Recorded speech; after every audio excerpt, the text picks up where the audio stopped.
చాలా బ్రహ్మాండంగా స్వామివారి ఆశీస్సులు దర్శనం భాగ్యం కలగడం చాలా అదృష్టం. అదేవిధంగా ఈరోజు జూన్ 1 నా పుట్టినరోజు సందర్భంగా స్వామివారి ఆశీస్సుల కోసం రావడం జరిగింది.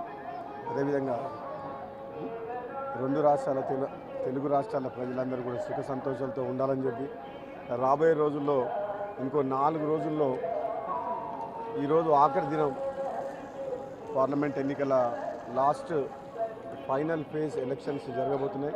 నా పుట్టినరోజు సందర్భంగా ఇదే రిజల్ట్ 4వ తారీఖు నాడు వస్తుంది. దేశ ప్రజల యొక్క భవిష్యత్తుని నిర్ణయించే ఎన్నిక దేశ ప్రజలందరూ, ముఖ్యంగా ఆంధ్రప్రదేశ్ రాష్ట్ర ప్రజలు రెండోసారి ఇక్కడ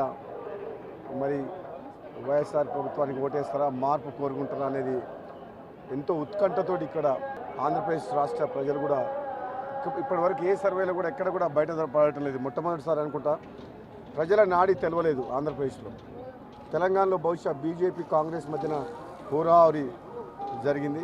అక్కడ బీఆర్ఎస్ పార్టీ పూర్తిగా విఫలమవడం వల్ల బీజేపీ కాంగ్రెస్ మధ్యన హోరాహోరీ జరిగి సగం సీట్లు 2 సీట్లు కాంగ్రెస్ పార్టీ ఎక్కువ గెలుచుకునే అవకాశం ఉంది.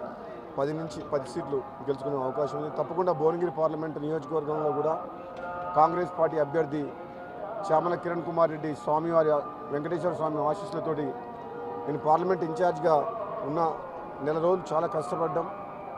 కాంగ్రెస్ పార్టీ ప్రభుత్వం ఇచ్చిన హామీల మేరకు తప్పకుండా ప్రజల్లో న్యాయం జరుగుతుందని చెప్పి ఈ మధ్యనే తెలంగాణ రాష్ట్రంలో కాంగ్రెస్ పార్టీ ప్రభుత్వం ఏర్పడ్డది కాబట్టి తప్పకుండా మా మీద నమ్మకంతో మరోసారి ప్రజలు ఆశీర్వదించి మళ్ళీ కాంగ్రెస్ పార్టీ అభ్యర్థి కిరణ్ కుమార్ రెడ్డిని కూడా గెలిపించి అదేవిధంగా మెజార్టీ పార్లమెంట్ స్థానాలు కాంగ్రెస్ పార్టీకి తెలంగాణలో వస్తాయని చెప్పి ఆశిస్తూ మంచి నిర్ణయమే ప్రజలు మంచి తీర్పిస్తారని చెప్పి నేను అనుకుంటాను.